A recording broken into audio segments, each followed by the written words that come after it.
She made a big deal once of befriending a Mexican man she worked with because he spoke beautifully. She had another female friend at work who had a mentally disabled son, and she told me, not in a gossipy tone, but more as a matter of disgusted sympathy for her friend, "You know her son is an imbecile." Needless to say, I grew up emulating Mom. She was my closest friend and confidant, even when I was a teen.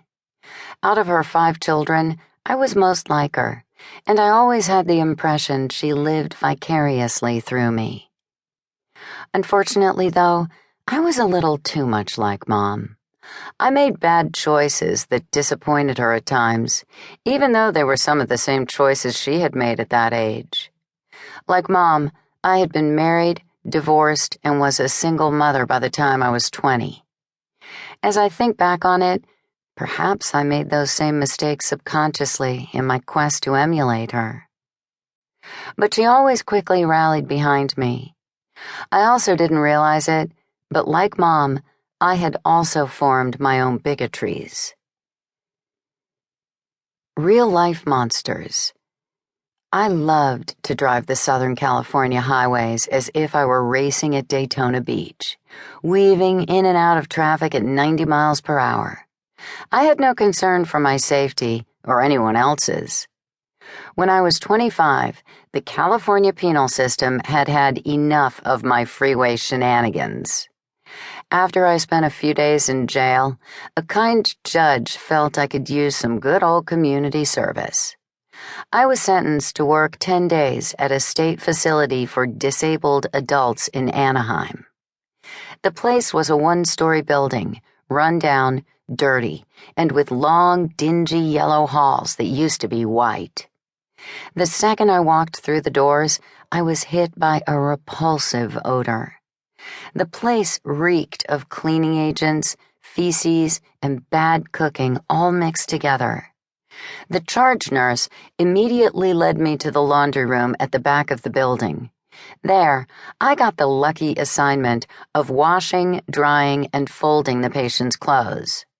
I spent the next 10 days, 8 hours per day, reaching into huge vats of laundry soaked with urine and shit. The patients there had cerebral palsy, Down syndrome, or other disabilities. I lumped all of them into one retarded category in my terrified mind. Each day on my way through the hallway to the laundry room, I saw people in wheelchairs who were wearing helmets, drooling all over themselves, or sitting in their own excrement. After my 8-hour shift was over, I often passed the same people in that hallway, still sitting in their excrement. Even though I was pretending not to notice them, I could smell them as I walked by as fast as I could to get myself away from them, horrified they might approach or touch me. Occasionally, one of those lonely patients would come wandering back to the laundry room, wanting some form of human interaction. I quickly learned to hide behind the big door, or else I might be subjected to kisses, or having someone try to hold my hand before a nurse finally came around looking for him or her. I felt sickened by the residents of the facility, afraid of them, and very sad. They were not well taken care of by the overworked staff, and I never once saw a family member visiting. Why does God allow this? I wondered in despair every day as I left. I thought that these imbeciles were obviously the inspirations for monsters in horror films like Frankenstein, and they were my punishment for my misdeeds to society. I was deeply affected, and not in a positive way. Once my community service was over, I got as far away as I could.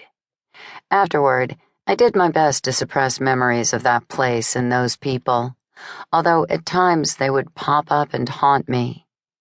But I never talked about it to anyone, and I never, ever drove the California highways like an idiot again. Emerging from her shadow. When Mom was in her mid-60s,